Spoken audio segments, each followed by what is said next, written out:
dans cette vidéo, on vous fait gagner. Roulement de tambour. Fait.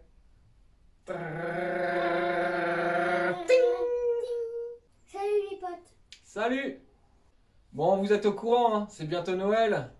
Oh les cadeaux. Et oui, beaucoup de parents vont acheter en cette période des mini-motos pour leurs enfants. Donc on va vous donner 2-3 petits conseils pour bien choisir, pour bien faire plaisir à votre enfant et ne pas être déçu de votre achat. Alors une fois que votre enfant vous aura fait ses vœux, Papa, je veux une moto. vous aurez le choix entre plusieurs types de produits. Vous allez retrouver ce qu'on appelle couramment les pocket bikes, donc ce genre de petites motos qui souvent ont des carénages. Vous allez retrouver également les petites pocket cross. Donc celle-ci est également en thermique, elle existe en électrique également. Et puis vous allez voir aussi des petites motos un petit peu plus grandes qu'on appelle directement les petites pit bikes, les petites dirt bikes électriques également. Alors pour faire votre choix, ça va dépendre de l'utilisation que vous allez en faire. Nous, on a la chance d'avoir un terrain, donc pour la première moto, on est parti sur une petite Pocket Cross que vous retrouvez ici, la petite Karox Miko, parce qu'on avait cette facilité-là de pouvoir rouler plus régulièrement, de ne pas avoir cette contrainte de devoir se déplacer avec la moto pour aller dans un endroit dédié à ça. Donc on est parti sur la petite cross pour pouvoir rouler dans le jardin et sur le terrain qu'on a construit. Pour les petites pockets comme on est ici, souvent malheureusement il faut trouver soit un parking, soit une zone industrielle, soit si vous avez la possibilité d'emmener votre enfant sur piste, mais ça commence à coûter un petit peu cher quand on commence à aller sur piste. Mais la pocket pour moi est moins adaptée à une utilisation assez régulière. Parce qu'aller sur un parking le dimanche, c'est pas forcément autorisé. Aller dans une zone industrielle le dimanche, c'est pas non plus autorisé. Ça se fait, hein, on va dire que la marée-chaussée laisse couler un petit peu ça, et heureusement, hein. Mais voilà, pour nous, c'est ce qu'il y a de moins pratique. Ça va être la petite moto comme ça, à moins d'avoir vraiment un endroit où on est sûr de pouvoir aller et rouler quand on veut.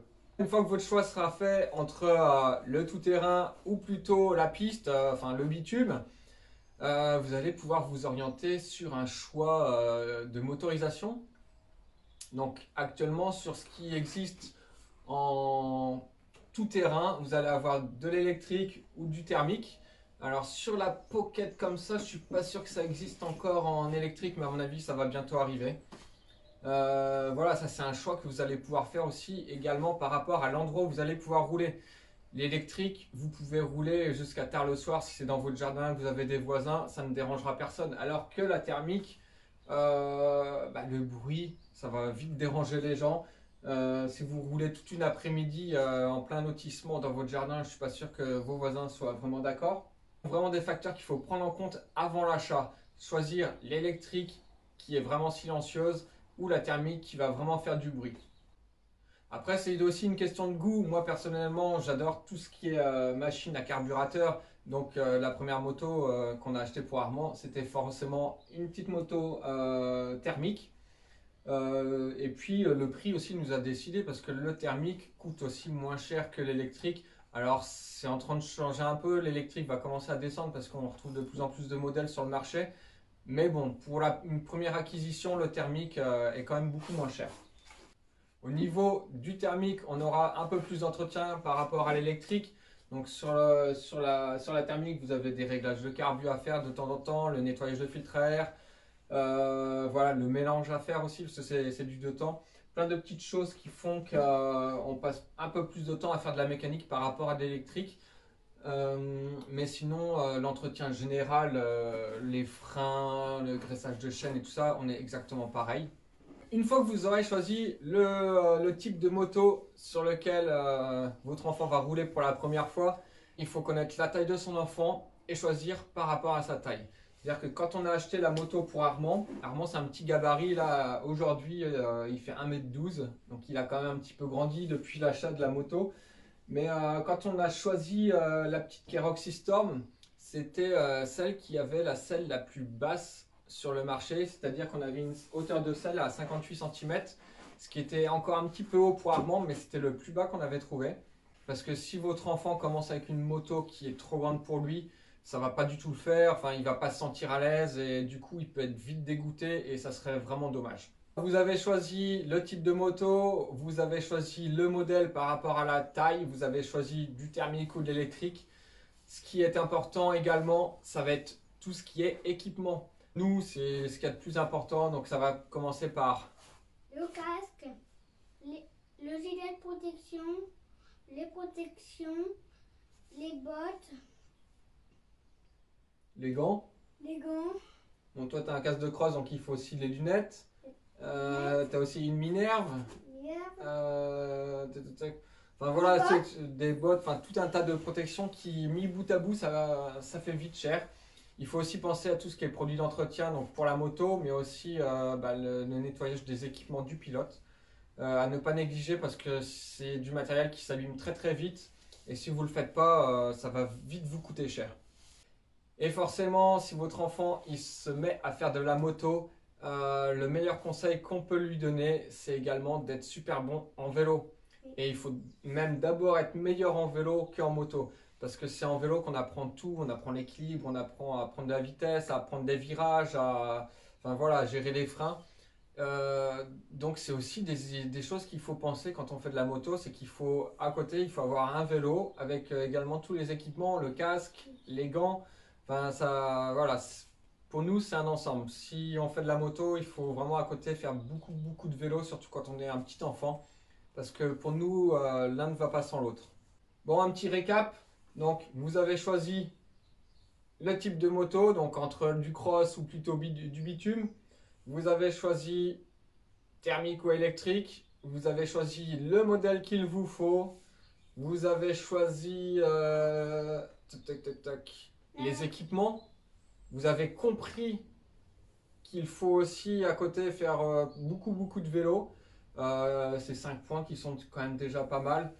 Une fois que vous avez ces 5 points-là réunis, il n'y a plus qu'à attendre le gros carton sous le sapin. un gros carton comme ça.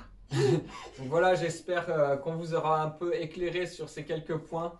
Ne négligez surtout pas la sécurité avant tout. Si vous offrez une moto à votre enfant, c'est pour qu'il se fasse plaisir, c'est pas pour qu'il se blesse ou qu'il se frustre. Faut vraiment qu'il aime ça et puis vous allez voir, ça se passe super bien. Il y a beaucoup de parents aussi qui ont un petit peu peur de passer le cap de la moto. Alors dites-vous bien que si votre enfant il est très bien protégé, il n'y a pas de risque, pas plus que s'il fait du football où il va se faire les chevilles ou tous les dimanches. La moto, c'est pas si dangereux que ça quand on réfléchit à tous les risques qu'il y a.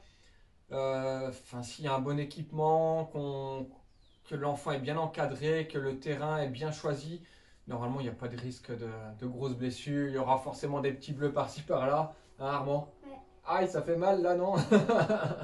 Donc voilà, j'espère qu'on aura répondu un petit peu à toutes vos interrogations.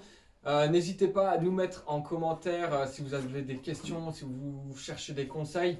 On est là pour ça aussi. On est là, on répond à tous les commentaires. Si vous avez un choix également de mini-moto à faire, on vous conseille de choisir des entreprises qui font aussi du suivi de leurs machines en pièces détachées pour le SAV et compagnie. Parce que voilà, des petites motos, ça peut tomber en panne et les pièces, il faut vite les remplacer. Donc nous, on est en partenariat avec Le Bon Quad au niveau des petites motos. On vous conseille ce site, hein, vous allez trouver sur ce site tout un choix de mini-motos, de quad aussi, que ce soit en thermique ou en électrique. C'est un site où vous retrouverez tout un tas de modèles qui peuvent vous intéresser à des prix qui sont quand même assez raisonnables. Et en plus, ils ont un super SAV, un super catalogue de pièces détachées. Ils vendent aussi de l'équipement et de produits d'entretien. Et si je vous parle d'eux aujourd'hui, c'est également que dans cette vidéo, on vous fait gagner... Roulement de tambour.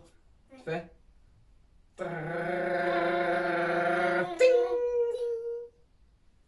On vous fait gagner un bon d'achat de moins 5%. Donc ce qu'on va faire, c'est qu'on va mettre en place un espèce de petit concours. C'est qu'on va vous demander de mettre en commentaire de cette vidéo-là un petit message, un petit truc sympa, une petite histoire, une petite blague, ou juste un message de soutien ou amical, ce que vous voulez. Vous mettez un petit message avec dedans juste la petite phrase j'aimerais avoir les 5%. Et puis je pense qu'on tirera au sort tranquillement fin novembre de cette année là de 2021. On tirera au sort du coup dans tous les commentaires une personne au hasard comme ça et on verra avec elle du coup pour qu'elle puisse commander sur le site lebonquad.com avec une remise de 5%. C'est nous qui régalons. C'est ma tournée. Ouais. Donc n'hésitez pas à rester connecté, à vous abonner juste en dessous, mettre la petite cloche des notifications, c'est hyper important si vous voulez recevoir toutes les notifications à chaque sortie de vidéo. Et qu'est-ce qu'il faut mettre aussi? Un gros pouce bleu. Ouais, un gros pouce bleu. Allez, à la semaine À prochaine. la semaine prochaine. Salut! Salut. Fini pour aujourd'hui.